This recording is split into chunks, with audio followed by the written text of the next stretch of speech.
Do you ever feel like you're always giving, always doing, but there's an emptiness that lingers inside?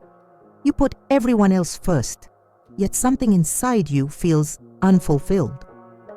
You may find yourself constantly juggling tasks, trying to meet everyone's needs, while your own desires and well-being are pushed aside. It's easy to get lost in the demands of everyday life.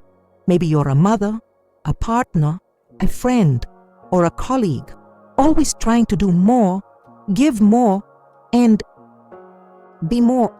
But have you ever stopped to ask yourself, where do you fit into all of this? When was the last time you stopped to listen to what your heart needs, or simply took a moment for yourself? Louise Hay teaches us that the path to healing begins when we start to prioritize ourselves. This is not selfishness, it's self-respect. When we continually put others' needs above our own, we deplete ourselves, leaving little energy to nurture our own emotional well-being. But by choosing to care for ourselves, we begin the process of healing, opening the door to deeper self-love and emotional freedom. We often struggle with the idea of prioritizing ourselves because we fear judgment or think it makes us selfish. But think about this. If you're constantly running on empty, how can you be there for others in a meaningful way? Taking care of yourself first isn't about being egocentric.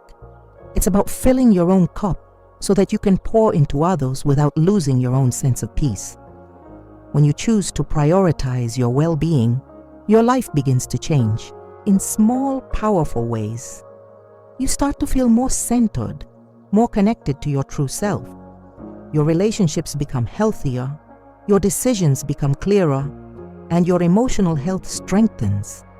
But this journey of prioritization doesn't happen overnight. It takes courage, patience, and self-compassion. And even though it can be difficult to start, every small step toward self-care is a step toward reclaiming your emotional freedom and authenticity. Sometimes, it can feel like a constant battle against guilt when we choose to prioritize ourselves. We've been conditioned to believe that self-care is a luxury or something that can be put off until everything else is done. But the truth is, self-care is not an indulgence. It's a necessity for our well-being. Without it, we can't show up fully for others or live a life aligned with our true purpose. Taking time for yourself might mean saying no to things that drain you, setting boundaries with others, or simply allowing yourself to rest. It's about giving yourself permission to exist without needing to prove your worth through constant doing. By nurturing yourself, you are not only honoring your own needs, but you are also showing others how to treat you with the same respect. Take a moment now and think. How often do you truly prioritize your needs? What would it feel like to take time each day just for you, without guilt? Share your thoughts in the comments. I'm here to listen and would love to hear how you experience this journey. Have you ever felt like there's something holding you back, even though you can't quite put your finger on it? Maybe you've been working hard to achieve your goals, but for some reason, you're still feeling stuck. You might have moments when you feel like you're capable of so much more, yet there's an invisible barrier preventing you from moving forward. Louise Hay often spoke about the power of emotional blocks and how they can manifest in our lives. These blocks are like walls that we build around our hearts and minds, often without even realizing it. They stem from unresolved emotions, past traumas, or limiting beliefs that we carry with us. And the longer we ignore them, the more they grow, preventing us from truly living the life we desire. When we carry emotional baggage, it's like trying to run a race with a heavy backpack. You can move forward, but the weight holds you back, slowing you down and making the journey feel much harder than it needs to be. These blocks can affect every area of our lives, including our relationships, career, health, and even our self-worth. But here's the good news. We have the power to release these blocks. Louise Hay's teachings remind us that healing starts with self-awareness. The first step is recognizing that these emotional blocks exist and that we no longer have to carry them. The process of releasing emotional blocks is not about ignoring or suppressing our emotions. It's about acknowledging them and allowing ourselves to fully experience them without judgment or shame. When we do this, we create the space to heal. This can be challenging, especially when the emotions are deeply rooted, but it's essential to understand that feeling the pain is part of the healing process. Have you ever experienced an emotional reaction to something seemingly small, but realized later that it was tied to a deeper, unresolved issue? This is a perfect example of an emotional block surfacing. These moments are signs that it's time to look inward and face the emotions we've been avoiding. Releasing emotional blocks requires compassion for ourselves. It's about forgiving ourselves for holding on to pain for so long and giving ourselves permission to move forward. It's a process of letting go, because we understand that holding on to the past only prevents us from creating the future we deserve. When you start to release these emotional blocks, you begin to feel lighter, freer, and more aligned with your true self. The weight that once held you back begins to lift, and you start to feel more open to receiving love, success, and happiness. As you continue on this journey of self-discovery, you'll realize that each emotional block you release creates room for something new. Each step you take brings you closer to living a life that is authentic, fulfilling, and aligned with your highest potential. Take a moment to reflect. Are there any emotional blocks in your life that you've been ignoring? What would it feel like to release them? Share your thoughts in the comments below, as your reflection could help others on their own healing journey. Have you ever held onto a grudge, thinking it was protecting you, only to realize that it was actually weighing you down? Perhaps there's someone from your past, or even a part of yourself, that you've been unwilling to forgive. Maybe you've told yourself that forgiveness is not for them, but for you. And yet, it still feels difficult. Louise Hay taught us that forgiveness is one of the most powerful tools we have to free ourselves from emotional pain. It's not about condoning the actions of others, but about releasing the grip that those negative emotions have on our hearts. Forgiveness is a gift we give to ourselves, not the other person. When we hold on to anger, resentment, or hurt, we are the ones who continue to suffer. The person who wronged us may have moved on, but we remain trapped in the past, unable to fully embrace the present. Letting go of past wounds requires courage. It's not easy to forgive, especially when the pain feels deep and personal. But by choosing to forgive, we break the cycle of emotional suffering. We choose to let go of the past and reclaim our emotional freedom. Forgiveness is not an instant fix, but a process, a conscious decision to release what no longer serves us, to heal, and to move forward with our lives. This is where Louise Hay's teachings are incredibly powerful. She reminds us that forgiveness begins with self-compassion. We have to forgive ourselves for the times when we've held on to pain too long, for the mistakes we've made, or for allowing others to treat us poorly. Forgiveness isn't just about others, it's about showing ourselves the love and grace we deserve. One of the most profound lessons is to forgive ourselves for not knowing better, for not doing better at the time. We are all human, and we are all learning. By allowing ourselves to release guilt or shame, we begin to heal the emotional scars that we've carried for far too long. As you begin this process of forgiveness, start with small steps. Perhaps there is a past hurt that you can finally release. Or maybe there is someone, including yourself, that you can begin to forgive. It doesn't mean forgetting, but it does mean choosing peace over pain. It means choosing freedom over bondage. Think about the areas of your life where you still feel anger or resentment. Imagine what it would feel like to release that energy, to forgive, and to create space for something more peaceful and fulfilling. You don't have to do it all at once. Each step counts, and each moment of forgiveness brings you closer to emotional freedom.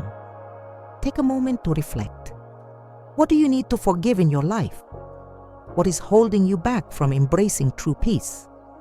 Share your thoughts in the comments below and know that your healing journey is heard and valued. Here, how often do you find yourself criticizing yourself for not being enough? Maybe you've looked in the mirror and focused on what you don't like, or thought to yourself, I wish I were different.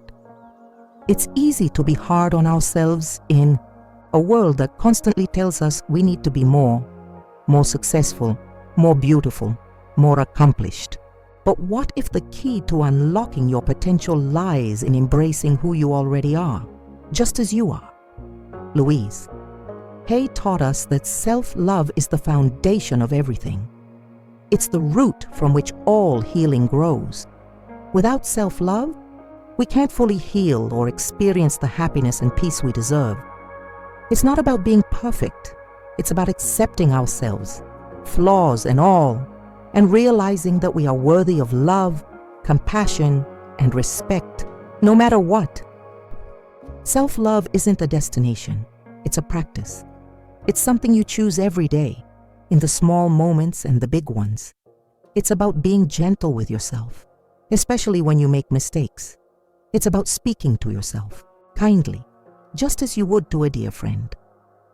When you practice self-love, you begin to feel more confident, more resilient, and more capable of navigating life's challenges.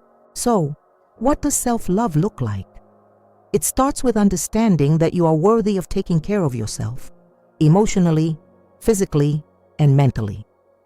It's allowing yourself the time and space to recharge, to nurture your body, and to fill your heart with love. Self-love means setting boundaries that protect your energy and saying no when something doesn't align with your values or your well-being. Often, we think that self-love means being selfish or that we don't deserve it. But the truth is, without self-love, we can't give love to others in a healthy, authentic way. When we practice self-love, we begin to model it for others, more especially for the people in our lives who may also need to learn how to love themselves. One of the most powerful practices for cultivating self-love is affirmation. Louise Hay emphasized the importance of speaking positively to ourselves. She encouraged us to repeat affirmations like, I am worthy, I am enough, and I am deserving of love and respect. These simple statements may feel awkward at first, but the more you say them, the more you begin to believe them. Over time, they help to rewire the negative thought patterns that have been ingrained in your mind. Self-love also means forgiving yourself. It's about releasing guilt, regret, and shame, and understanding that you are human and you deserve compassion just like anyone else. When you forgive yourself, you allow yourself to move forward with grace, knowing that you are enough just as you are. Take a moment now to reflect. How can you practice self-love today? What is one thing you can do to show yourself kindness and compassion? Share your thoughts in the comments and know that your journey toward embracing self-love is important and worth celebrating.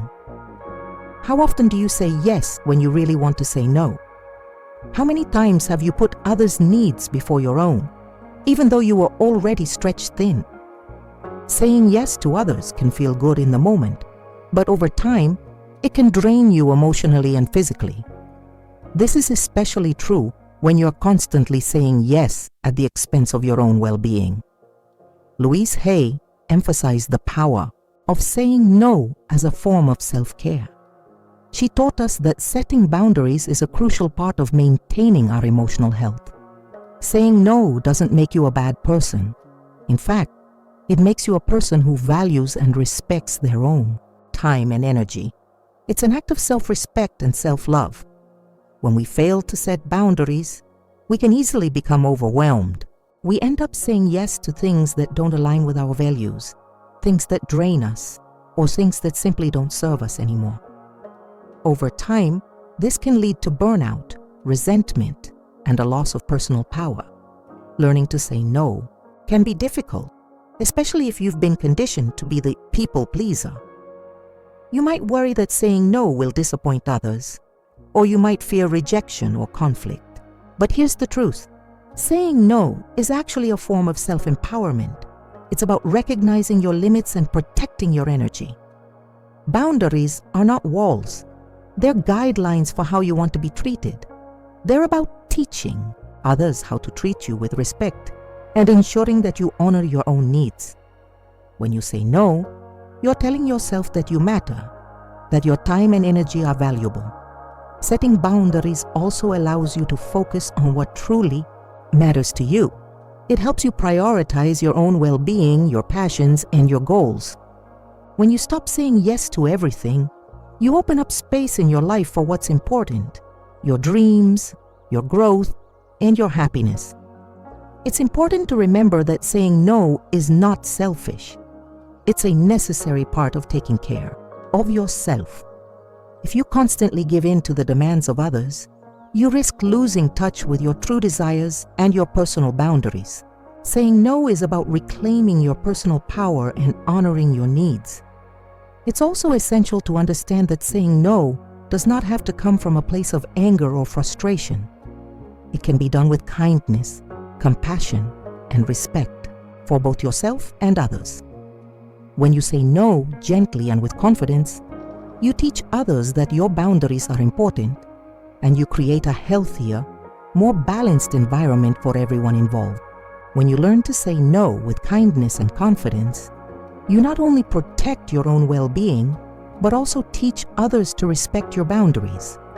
As you begin to practice this more, you'll notice a shift in how you feel. You'll feel more empowered, more balanced, and more aligned with your authentic self. Do you ever find yourself reacting to situations in ways that don't quite make sense? As if you're reliving a past experience. Maybe you overreact, get triggered by something minor, or feel like you're stuck in old emotional patterns that seem to have a life of their own. These reactions are often tied to our inner child, the part of us that still holds the unresolved wounds of our younger years. Louise Hay often spoke about the importance of healing the inner child as part of our overall healing journey. The inner child represents the early experiences we've had in life, the wounds we've endured, and the beliefs we formed about ourselves and the world around us. If these wounds aren't addressed, they can continue to affect us in adulthood, shaping our responses to relationships, work, and even our sense of self-worth. Healing your inner child is not about blaming your parents or the people from your past. It's about acknowledging the pain that you may have carried with you and giving yourself permission to heal. Louise Hay believed that we must recognize and nurture our inner child with the same love and compassion we would offer a real child in need. The first step in healing the inner child is to connect with that part of yourself. This can be done through visualization exercises, journaling, or simply taking moments to reflect on your childhood. What were the experiences that left a lasting impact on you? What messages did you internalize about your worth, your abilities, and your place in the world? Once you begin to identify those childhood wounds, it's time to offer healing and compassion to that inner child. This might mean forgiving yourself for past mistakes, releasing old feelings of guilt or shame, or simply comforting yourself the way you would comfort a child who is hurting. One powerful exercise Louise Hay recommended was to close your eyes and visualize your younger self. Imagine what that child needed most: love, safety, acceptance. Speak words of comfort to that child.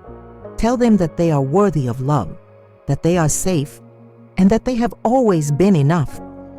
This process is incredibly healing, as it allows you to give yourself the love and validation that you may not have received in the past. Another way to heal your inner child is through affirmations. Louise Hay created a list of affirmations specifically for healing the inner child. Some of these include: I love and approve of myself, I am safe, and I forgive myself for past mistakes. Repeating these affirmations regularly helps to reprogram the negative beliefs that we may have developed during childhood and replace them with positive, empowering thoughts. Healing your inner child is not a one-time event. It's a lifelong journey. But as you continue to nurture and heal that part of yourself, you will notice profound changes in your life. You'll begin to feel more at peace with yourself, more open to love, and more confident in your ability to create the life you desire. Have you ever been your harshest critic? Maybe you've made a mistake, or you feel like you could have done better, and instead of offering yourself understanding and kindness, you beat yourself up. This inner criticism is something many of us struggle with. We hold ourselves to impossible standards and often don't allow ourselves the grace we so freely give to others.